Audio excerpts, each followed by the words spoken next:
Aquest és el carrer Huguet d'Escolomer, un dels passatges més emblemàtics de Malgrat de Mar i que durant anys està considerat com la principal via d'accés al barri i al Parc del Castell. Els seus inicis es remunten als anys 60, en plena onada migratòria. La zona es va desenvolupar sense una planificació urbanística clara i ara, amb el pas dels anys, s'ha fet més que evident la seva remodelació i millora.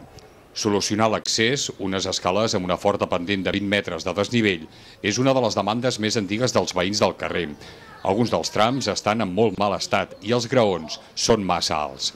Tot plegat dificulta l'accessibilitat dels veïns, majoritàriament gent gran i amb problemes de mobilitat. És per això que es farà una escala nova, amb graons iguals i més baixos. Es col·locarà una brana adaptada i s'anivellarà l'entrada a les cases.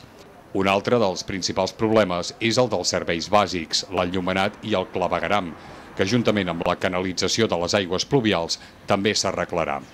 Dins del projecte de remodelació i millora del carrer Huguet d'Escolomer s'ha inclòs valorar-ne el patrimoni històric, ja que conté elements catalogats. Les obres començaran abans d'aquest estiu i s'ha previst que durin uns 4 anys.